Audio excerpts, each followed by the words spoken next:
नमस्कार। आज हम इस वीडियो में अलाउद्दीन खिलजी की दक्षिणी भारत की विजयों के बारे में पढ़ेंगे।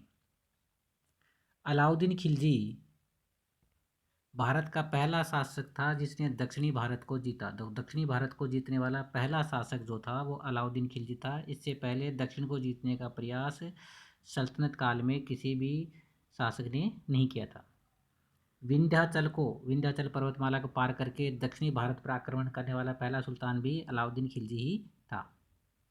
दक्षिणी भारत पर आक्रमण करने वाला पहला मुस्लिम सेनापति भी अलाउद्दीन खिलजी था।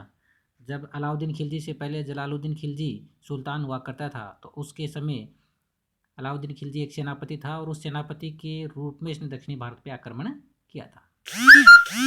अलाउद्दीन के दक्षिणी अभियानों का वर्णन अमीर खुसरो ने अपनी पुस्तक खजाइन उल फुतूह में तथा बर्नी ने तारीख ए फिरोज शाही में किया है। तो अलाउद्दीन के दक्षिणी अभियानों का जो वर्णन प्राप्त होता है कि तो वो प्रमुख रूप से दो ग्रंथ हैं, एक अमीर खुसरो का है खजाइन उल फुतूह और बर्नी का तारीख ए फिरोज शाही। अलाउद्दीन के जो दक्षिणी भारत के अभियान थे उसका नेतृत्व मलिक काफूर ने किया था। मलिक काफूर अलाउद्दीन खिलजी को गुजरात अभियान में प्राप्त हुआ था। एक हिंदू था ये हिंजड़ा और बाद में इसने मुस्लिम धर्म ग्रहण कर लिया।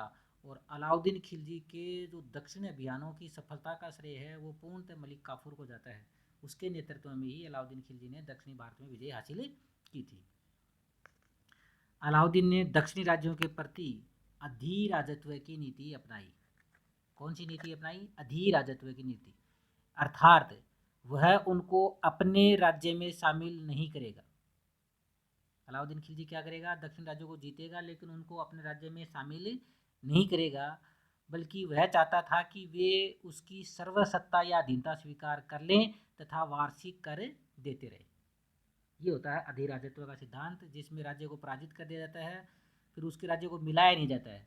उनसे ये अपेक्षा की जाती है कि वे उसकी अधीनता स्वीकार कर लेंगे और वार्षिक कर देते रहेंगे।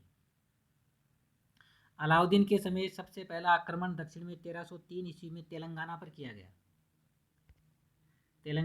गया। लेकिन इस समय वहाँ का शासक था प्रताप रुद्र देव। उसने अलाउद्दीन के सेनापतियों को पराजित कर दिया, इसलिए ये पहला आक्रमण तो अलाउद्दीन खिलजी का विफल रहा। लेकिन इसके बाद अलाउद्दीन खिलजी ने दक्षिण भारत के जो 4 प्रमुख राज्य थे उनको हराने के लिए एक के बाद एक अभियान किए जो सफल रहे। उनमें सबसे पहला अभियान है देवगिरी अभियान, जो 1307-8 ईस्वी में हुआ था। देवगिरी, इस राज्य की राजधानी भी देवगिरी थी और वर्तमान में इसको दौलताबाद कहा जाता है।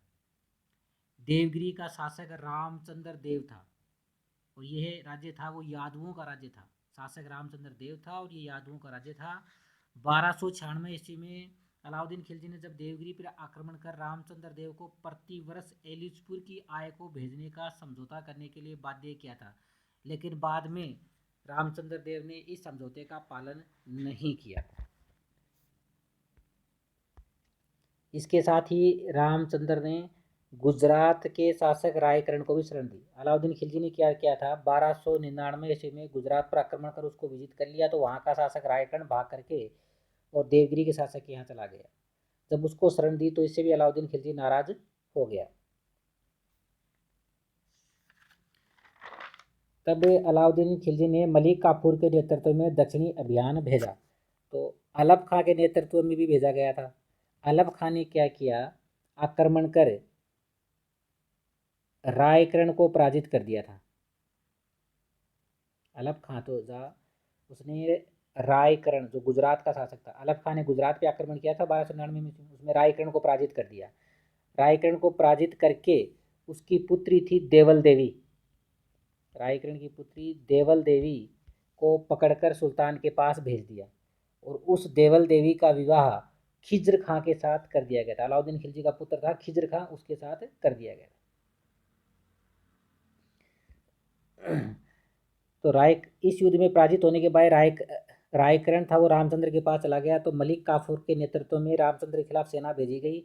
मलिक काफूर ने रामचंद्र देव को पराजित कर दिया और उसका पुत्र था शंकर देव।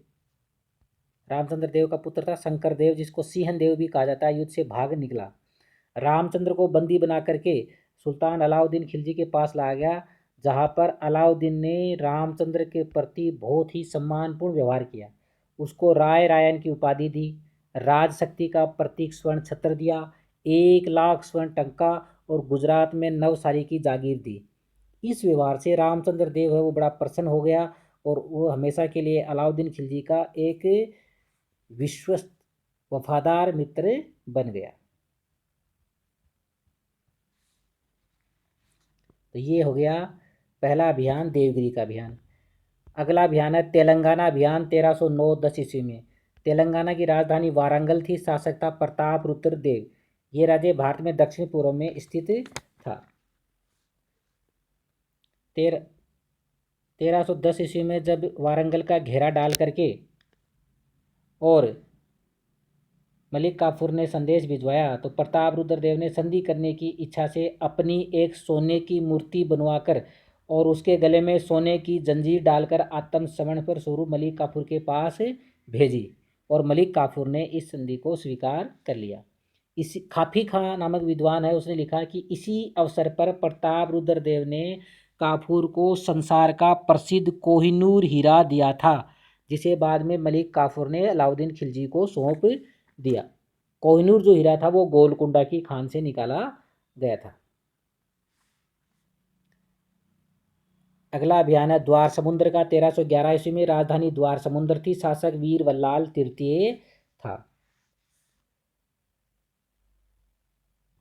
इस बार जब मलिक काफूर ने द्वार समुद्र पर आक्रमण किया तो रामचंद्र देव ने अपने सेनापति परशुराम की सहायता से मलिक काफूर की सहायता की। इस समय वीर वल्लाल तृतीय अपना पड़ोसी राज्य मदुरा पर आक्रमण करने में व्यस्त था। मलिक काफूर के आक्रमण के बाद वीर वल्लाल तृतीय वापस अपने राज्य लौट आया, पर आक्रमण का सामना नहीं कर सका। वह संधि कर ली, वार्षिक कर देना स्वीकार कर लिया। बाद में इसको भी दिल्ली लाया गया, जहाँ पर अलाउद्दीन खिलजी ने इसका सम्मान किया था।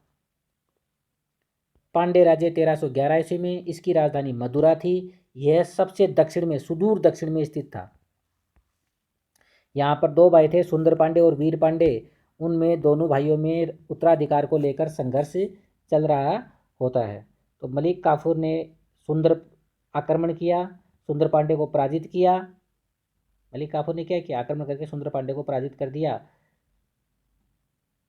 किंतु वीर पांडे है वो वहाँ से भाग चुका था। मलिक काफूर ने वीर पांडे को पकड़ने का बहुत प्रयास किया, किंतु वह सफल नहीं हो पाया। इस अभियान में मलिक काफूर को बहुत अधिक धन प्राप्त हुआ।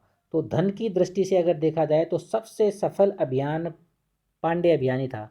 लेकिन पांड्य राज्य दक्षिण का ऐसा राज्य था जिसने अलाउद्दीन खिलजी की अधीनता स्वीकार नहीं की थी। इस प्रकार अलाउद्दीन खिलजी का दक्षिणी अभियान रहा। धन्यवाद।